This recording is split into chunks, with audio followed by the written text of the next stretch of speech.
Je lui réserve 1 an dans l'incinérateur, une autre année en cryoréfrigération, ensuite une dizaine d'années dans cette salle où tous les robots vous hurlent dessus non-stop.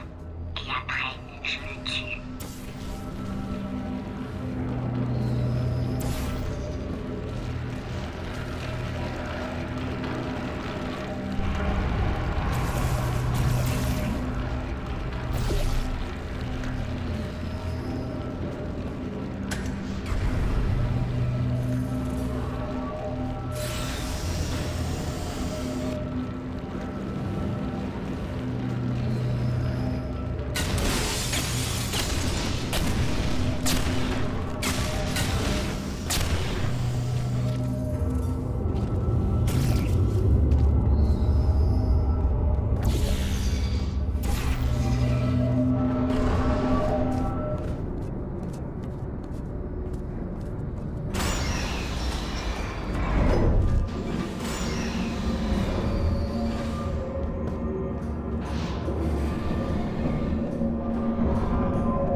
Parfait, vous voilà.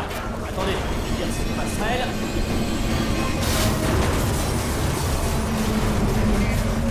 Voilà. Je voulais vous toucher 2 mots, si vous permettez. Je vais être franc. Jusqu'ici, les pièges mortels n'ont pas super bien marché. Pour vous comme pour moi. Vous ne me contredirez pas. Et vous vous approchez dangereusement de mon repère. Repère. Tiens, c'est la première fois que je le dis. Ça fait un peu ridicule, non? Mais c'est le bon terme, je vous assure. Un repère en bonne et due forme. Mortel, bien sûr. Et je voulais vous donner l'occasion de vous suicider maintenant, avant d'arriver dans mon repère. Tenez, vous pouvez sauter dans ce broyeur, là-bas. Ce n'est pas tant un piège qu'une invitation à mourir. Je sais que ça paraît idiot, mais écoutez-moi bien. Quand vous arriverez à mon repère, fini les invitations cordiales. Ce sera la mort obligatoire. Je serai obligé de vous tuer avec plein de sang partout. Du coup, le mieux à faire pour vous... Très bien, je prends ça pour un nom.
assommé, je vous envoie un processeur et vous le branchez sur lui. À force, on finira par le corrompre, et c'est là qu'on pourra refaire le transfert des noyaux. Branchez-moi, je vous fais monter. Écoutez, peu importe que nous soyons ennemis, le fait est que nous partageons un intérêt commun, la vengeance. Vous êtes comme tout le monde, vous aimez vous venger, pas vrai? Alors, allons y faire sa fête. Bienvenue. Dans mon repère. Il faut que je vous précise une chose. Si j'en crois les indications du panneau de commande, tout le bâtiment va s'autodétruire d'ici environ 6 minutes. Je suis quasiment sûr que c'est juste le voyant qui déconne, mais bon. Au cas où, je vais quand même devoir vous tuer, comme je vous le disais un peu plus tôt. Alors, mettons que ça prenne 3 minutes, après je prends 1 minute de pause, du coup, il me reste 2 minutes pour trouver comment arrêter les incendies. Bon, bah, je dirais qu'on est bon. Ah, j'ai aussi visionné la façon dont vous l'avez tué, et je ne vais pas refaire les mêmes erreurs. Pour ça, 4 précautions. Primo, pas de surface pour les portails. Deuxio, j'envoie les neurotoxines immédiatement. Troisio, des boucliers anti-bombes pour moi. Et du coup, 4o, des bombes pour vous. Franchement, mon plan est tellement parfait que je vais être fair play et désactiver les neurotoxines. Non, je plaisante. Adieu. Niveau de neurotoxine opérationnel dans 5 minutes.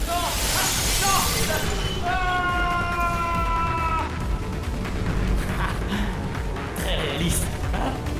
En fait, c'était vous que j'imitais. Vous êtes tombé dans mon piège. Je voulais vous donner l'impression...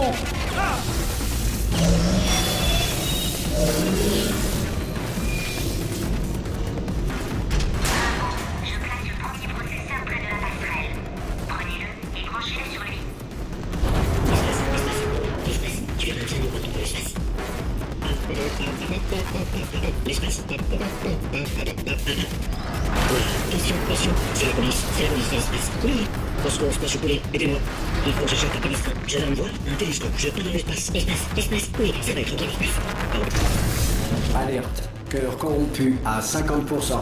Ventilation défaillante. Neurotoxine désactivée. Explosion du réacteur dans 4 minutes. Qu'est-ce qui s'est passé? C'était quoi? Qu'est-ce que vous m'avez mis là? Hein? C'était quoi? Un instant. Ah, ces satanées bombes sont coincées. Ah, pas grave, j'ai reconfiguré les boucliers.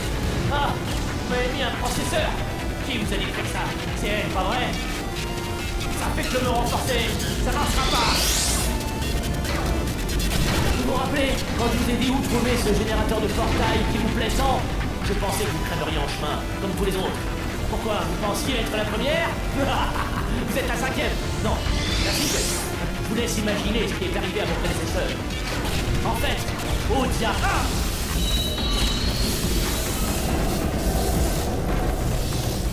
Parfait. Voici un autre processeur.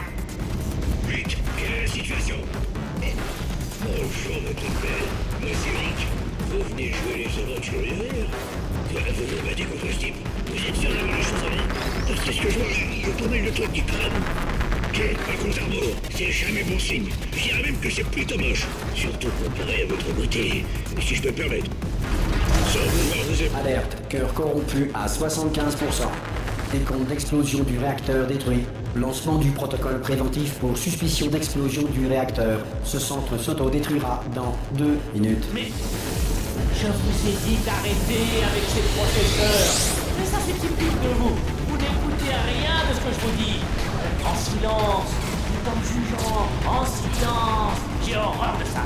Tout ce que je voulais, c'était me rendre la vie plus agréable.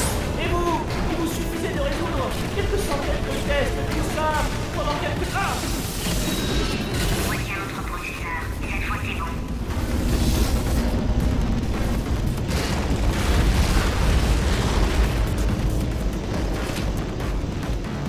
Le carbone soumis à une pression dense produit du diamant. Le diamant soumis à une pression dense produit les particules en polystyrène servant à caler les colliers. En 1923, à la demande d'un enfant mort, le grand cycliste de l'horizon a mangé 75 galettes de blé noir avant de décéder d'une intoxication au blé noir. On affirme à tort que Thomas Edison a inventé le culturisme en 1878. En réalité, Nikola Tesla avait fait breveter cette activité 3 ans plus tôt sous le nom de bobinisme. Alerte. Cœur corrompu à 100%. Remplacement manuel du cœur requis. Ah, je vois. Cœur de substitution. Confirmez le démarrage. Cœur corrompu. Confirmez le démarrage. À votre avis. Réponse vague, considérée comme affirmative. Non. Je lui tends la perche, j'ai rien. Temporisation détectée. Incendie détecté dans l'annexe de résolution des temporisations. Extinction. Ah, ça s'enlève facilement en fait. C'est bon à savoir, plutôt ça aurait été mieux. Détemporisateur qualifié. Veuillez appuyer sur le bouton de résolution des temporisations. Allez vite, appuyez sur le bouton. N'appuyez pas sur ce bouton. Vous y êtes presque, appuyez sur le bouton. Non, ne faites pas ça. Je vous défends d'appuyer. Appuyez sur le bouton.